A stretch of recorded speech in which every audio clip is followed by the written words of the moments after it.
Fala pessoal, tudo bem com vocês? Aqui Joel Oliveira para mais um vídeo do nosso canal. Já quero deixar aquele recado esperto para vocês. Se você não é inscrito, já se inscrevam aí, tá? Se não tiver...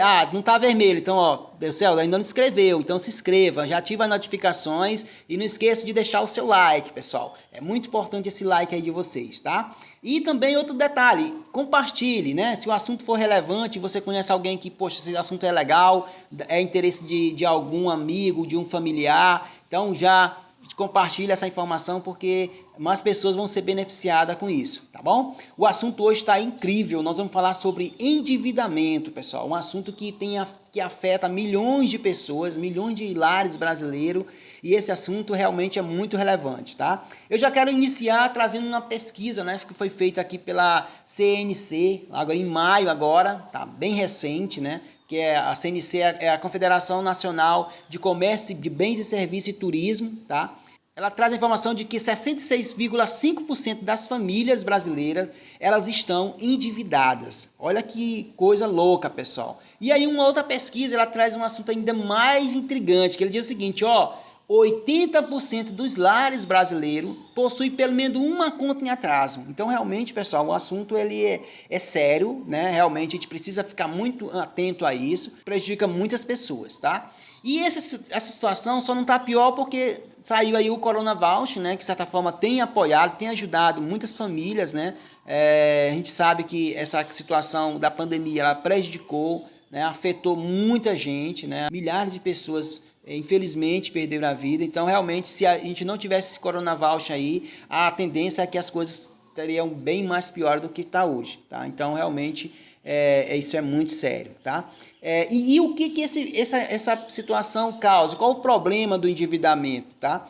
Uma pesquisa feita pela Universidade Americana, ela afirma o seguinte, que 8 a cada 10 pessoas afirmam que se o problema do endividamento afeta na sua produtividade, ou seja, elas poderiam produzir mais, mas por conta do endividamento elas não produzem. Então, pessoal, olha só, 80% das pessoas afirmam que poderiam produzir mais, mas como elas estão endividadas, elas acabam não produzindo. Então, realmente é uma situação que chama a atenção, precisa ter muita atenção a isso, cuidado para a gente poder resolver esse problema, tá?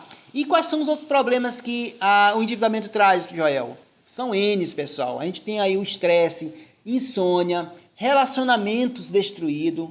Quantos e quantos relacionamentos são destruídos por conta de endividamento, tá? Desmotivação, ou seja, o colaborador, a pessoa se desmotiva porque já está endividada, tá? Doenças, ansiedade, depressão. Então, são N's problemas que o endividamento traz para as pessoas. Então a gente precisa realmente dar uma atenção a isso e buscar resolver o quanto antes esse problema. E como eu faço para resolver isso? Bem, a gente vai trazer aqui algumas dicas interessantes que você precisa tentar buscar seguir. Você precisa realmente colocar isso como uma prioridade, tá? O primeiro dele é que você precisa parar de cavar o buraco. Oxe, como assim? Se você está endividado, pessoal, não faça mais conta. Pare de cavar o buraco. Você já está no buraco, você já está Então precisa que você pare de cavar esse buraco, tá? E aí, pessoal, a questão de descreva todos os seus débitos. E aqui é importante você seguir uma regra, tá? Quem você está devendo, tá? Por que você deve isso? Quanto você deve e eu tenho que pagar por isso, tá? Essas são as perguntas básicas que você tem que fazer. Vamos lá. Digamos que você vem aqui e diz, não, eu estou devendo quem? A Netflix. Estou devendo a Netflix. Um exemplo, tá? Só para a gente poder realmente entender isso. Por que eu estou devendo a Netflix? Porque a minha família precisa de entretenimento, né? Eu gosto de assistir filme, então eu estou devendo por isso. Ok. Quanto eu estou devendo? Digamos que eu tenho lá um plano de R$29,90. Um exemplo, tá? Então eu devo R$29,90, tá? E aí a outra pergunta, eu tenho que pagar por isso? Aí é a questão. Aí se eu disser, não tenho, então você simplesmente cancela. É muito fácil. Aí se a resposta for sim, Joel, aí se você responder por sim, você vai perguntar, será que eu posso pagar mais barato? Essa é a questão. Essa aqui, pessoal, é muito importante que você entenda isso. Por exemplo, voltando novamente à questão da Netflix. Tá, se eu pago R$29,90 e eu tenho, de repente, 3 telas, será que eu não posso dividir com mais 2 pessoas? Ou seja, eu, em vez de eu pagar R$ 29,90, eu pagar R$ 10 e as outras pessoas, cada um pagar R$ 10. Veja, pessoal, nós estamos na economia do compartilhamento, tá? Então, quanto mais você compartilhar, mais barato você paga. O outro exemplo é a internet. De repente você tem uma internet em casa. E aí tem aquela coisa, poxa, será que eu não posso compartilhar essa internet com o vizinho? E aí, em vez do vizinho pagar, sei lá, R$ 150, ele vai pagar 75, você paga 75, aquele 75 já é uma economia. Então aqui é só um exemplo para que você pensar, poxa, o que eu estou devendo hoje? Realmente, será que não vale a pena eu, de repente, pagar menos? Por exemplo, a anuidade dos cartões de crédito, né? Anteriormente eu pagava de anuidade em torno de R$ 29,00. Eu liguei para o meu banco e disse, olha, eu vou cancelar meu cartão porque não faz sentido eu pagar a anuidade. E aí o cartão, não, para aí, vou fazer uma proposta boa para você. Então, praticamente, não tenho anuidade. Então, é isso, pessoal. A gente precisa negociar. Não tenha medo de negociar.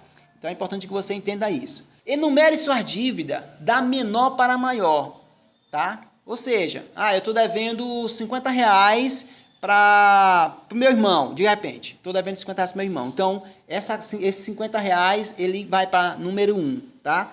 Aí estou devendo R$ 100 para um amigo, número 2. Estou devendo R$ 300 no cartão de crédito, número 3. E assim sucessivamente. Você vai numerando essas contas, porque aí você vai criar um plano depois para poder quitar esses débitos, tá bom? O outro ponto é que você precisa controlar seus gastos. E aqui é um negócio realmente você precisa ter muito cuidado, porque é nesse ponto que a maioria das pessoas tem problema, porque elas confundem desejo com necessidade.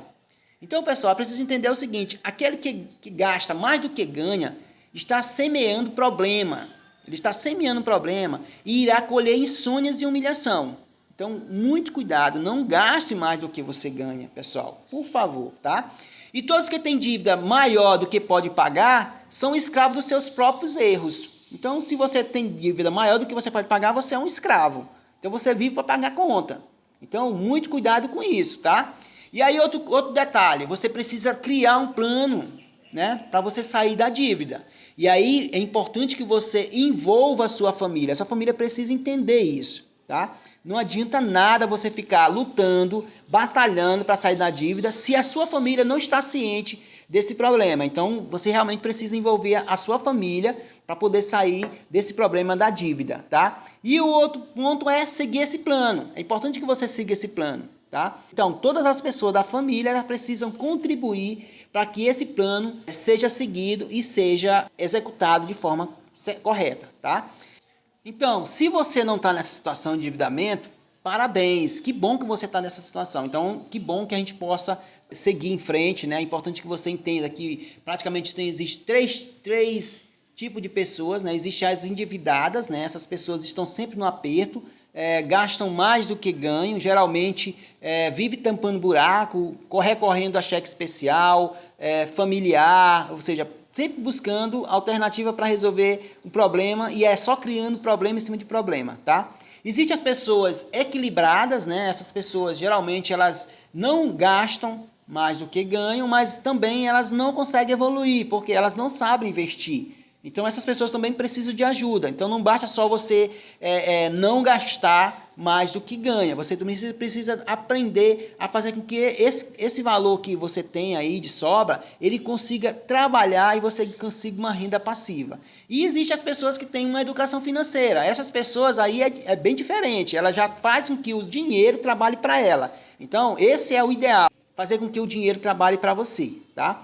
E aí é importante que você entenda o seguinte, existe uma coisa chamada corrida dos ratos, né? O que é a corrida dos ratos, Joel? Não sei se vocês já viram alguns seriados, tem geralmente um camundongo e tem uma gaiola, uma roda ali que ele fica rodando, correndo e não sai do lugar. É justamente como a maioria das pessoas estão hoje, nas corridas dos ratos, tá? Então elas começam não tendo dinheiro, né? Aí elas trabalham duro mesmo, aí conseguem um dinheiro, mas aí o que elas fazem? Elas elevam o seu padrão de vida, elas gastam, começam a gastar mais, e aí o que acontece? Novamente, elas ficam sem dinheiro, né? Aí, então elas fazem o quê? Novamente, trabalhar forte, né? trabalhar duro para ganhar mais dinheiro, de repente ser promovida na empresa, mas aí o que acontece de novo? Elas elevam o seu padrão de vida, então elas nunca saem do lugar. Isso aí é a corrida dos ratos, você vai ficar a vida toda correndo de um lado para outro e não sai do lugar. Então, pessoal, é importante demais você seguir esse plano aí realmente faz fazer com que você crie consciência de que você precisa parar de estar realmente fazendo dívida em cima de dívida, tá? Então você vai fazer com que você saia dessa situação, saia da corrida dos ratos. Então, vou parar o vídeo por aqui, tá? Vou trazer um vídeo novo, já com algumas dicas legais aí, para a gente realmente já começar a mentalizar a questão de investimento, tá? E aí a gente vai começar trilhando esse caminho aí em busca de renda passiva, que é o que a gente quer aqui, tá bom? Então, muito obrigado, tá? Fique com Deus, vamos para frente, tá? E mexam-se, pessoal!